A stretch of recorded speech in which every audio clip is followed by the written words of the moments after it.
Well, let's begin with the big news, Ken, and that is the Pittsburgh Steelers quarterback situation where Kenny Pickett telling reporters earlier today at Steelers practice that he'll be, quote, ready to go on Sunday. He is not wearing a knee brace during practice. He doesn't think he'll need to wear one during the game. The injury is described by Mike Tomlin, Steelers head coach, as a bone bruise. So what looked like it was going to be close to an impossibility just a couple days ago now looks like the likely scenario, Ken, that Kenny Pickett will play quarterback for the Steelers on Sunday against the Baltimore Ravens. With this information in tow, what have we seen to the point spread, the side and total market here, Pittsburgh and Baltimore on Sunday? Can you imagine him playing? Well, we can now because he's telling us he's going to. This market's it's interesting, and it's gonna get more interesting. Ravens opened like 4.5, 5 because I think no one thought it was going to be Kenny Pickett. I think everybody thought it was going to be Mitch Trubisky, and then we basically seen this number kind of creep down more and more as we get closer and closer to figuring out that Pickett's actually going to play. So the current market for this game is the Ravens by 4 is the consensus number. There are also 3.5s now on the board in this game also. My guess would be that despite Pickett saying that, as we get later in the week and he seems more likely to play, maybe you get a slight more tick down on Pittsburgh, maybe to like 3.5 everywhere or something like that. Because again, like, yes, he's playing. Also, we like know for a fact he's not 100%. It's like almost impossible he can be 100% of the game. And it's public. Like we saw the injury. We know that the total in the game has only been getting bet down forever and ever and ever. 38 consensus number. There are 38.5s on the board too. I believe this remains the lowest total game of the week, actually by good working margin now. With the total in the high 30s. So Ravens like 4, but kind of 3.5. Total extremely low. Maybe a little bit more line movement toward Pittsburgh when Pickett's full go. But I still think the Ravens already closes more than a field goal favorite in the game. And I think that you agree with me, right? Where on Monday when we did P squared, B squared, both of us are kind of thinking like, okay, the number's really big. We understand why it is what it is. But in this game, like with Mike Tomlin as the coach on one side, the familiarity, Steelers playing at home, like Mitch Trubisky likely to play, kind of like Pittsburgh, right, at the inflated point spread, right? Especially if it was going to be 4.5, 4 somewhere. Even like 3.5, I would have been interested in Pittsburgh. But that's with Trubisky. And this is not like a who's better, Trubisky or Pickett. I still have hope that Kenny Pickett is going to be a really good NFL quarterback, although it hasn't been a good like first 4 games this season. It's not about Trubisky versus Pickett. It's about Trubisky versus like 50% Kenny Pickett. I actually think, Ken, if I want to bet the Steelers, I'd rather Mitch Trubisky be the quarterback. I think I might be off Pittsburgh now in this game if it's going to be Kenny. If Pickett's going to start, I almost like don't care what the number is. And in fact, the conversation we had off air or on air, I think this was off air, I actually think it might be Baltimore if this line goes down far enough and Kenny Pickett's going to be the quarterback for the Steelers on Sunday. Bengals and the Cardinals in Arizona. Total in this game is 44.5. Ken, the point spread is what's interesting. Not a surprise. T. Higgins does not practice today for the Bengals. He's got a bruised ribs. I don't think he's going to play, but we'll see over the course of the week. So T. Higgins, no practice. Joe Burrow obviously still dealing with a calf injury. Bengals look like one of the worst teams in the league right now, and they're going to play the team that we thought coming into the year would be the worst team in the league. But I'll tell you, Calamity Gannon, he's got the Master Sword and the Golden Arrows and the Triforce, and the Cardinals have looked pretty good. What do we see right now with the Bengals and the Cardinals in Arizona?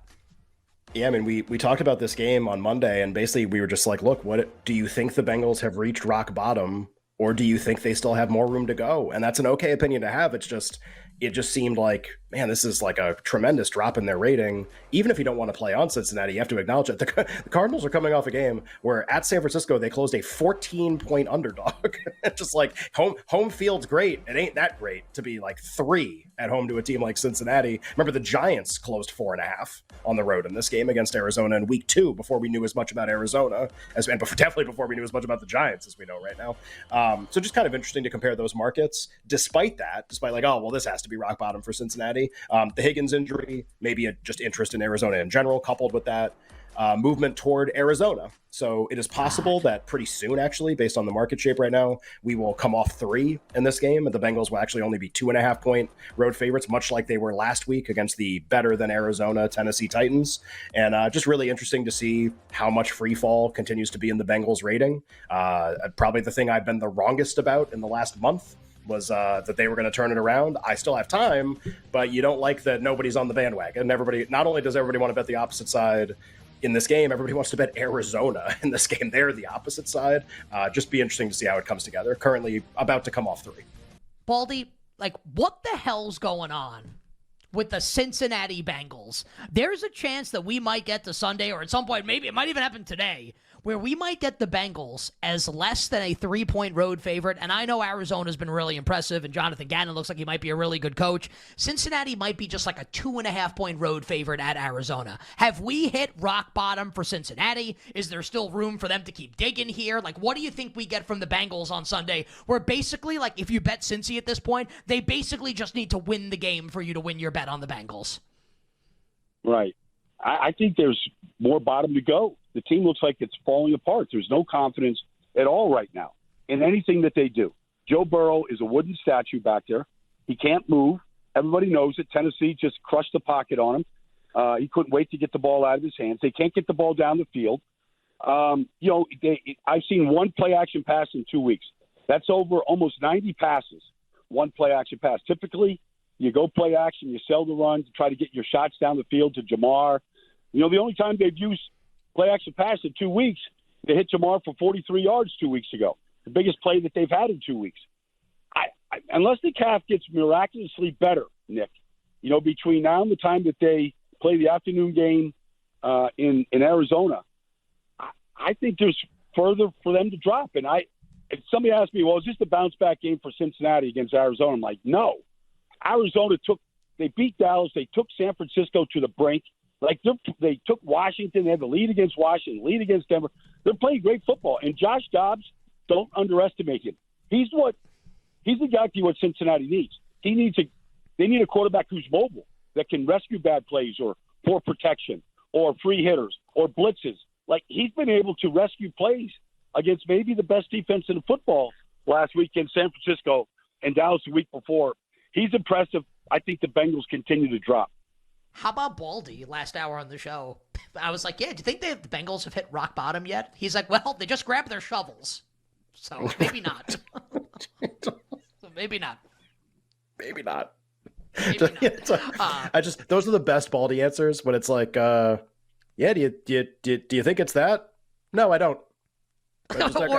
Just keeps going. He makes me laugh, like, because he's just funny. Like, he's not trying to be funny. He's in a really good way. Where Ken's like, the Bills and the Jaguars. Do you think Buffalo can cover the 5.5? I can. and then he goes into the answer. Like, here's like this really detailed football analysis is why Buffalo can cover the 5.5. Yes, I do. Yes. As a matter of fact, I believe they will. Any reason to not lay a big number with Detroit in this game? They're about a 9.5-point favorite at home. Place is going to be Bryce Young on the road against this. It just seems like it's going to be more of the same. Do you agree? You want to lay Detroit in this game? Yeah, I do want to lay Detroit in this game. They're getting Jameson Williams back too from his gambling suspension. First regular season game. He was rough in the preseason. They tried to feed him. What did they say? Soak him up with targets or something like that. Some weird phrase from Dan Campbell. What's that? I said, oh, God, it just sounds disgusting. No, they had some weird, they were like, we're going to douse him. We're going to douse him with targets was the phrase. And they did, and he didn't catch very many of them. But I think against this Panthers secondary, he can definitely get deep. And if you're going to talk about like a strength for the Carolina Panthers from a defensive perspective, I think you certainly have to look at the defensive line, right? And if you're going to talk about a strength for the Lions offensively, it's the offensive line, and on the defense, it's also the defensive line. Whereas the Panthers have no strength on the offensive line. And I know home field advantage. I think most smart gamblers understand that home field advantage is largely thrown out the window in 2023 relative to the point spread. There are still instances where it matters, and I think this will be an interesting one because you have a rookie quarterback on the road with a questionable offensive line, especially when it comes to pass protection, that had 8 false starts in Seattle against a raucous Seahawks crowd. Now, ordinarily in week 5 in Detroit, you might have a fan base that is, sick and tired of this 1-4 Detroit Lions team that's wearing paper bags on their heads and are being apathetic. That's not going to be the case on Sunday. This is a Lions team that is 3-1, that beat the Chiefs on opening day, of course, and then had that letdown performance against Seattle in week 2, but has been dominant the last 2 weeks against NFC, like higher level, we think, NFC competition. This is a Lions team that should beat the brakes off of Carolina and Bryce Young, given the matchup. So I think anything under double digits, I'm fine laying with Detroit.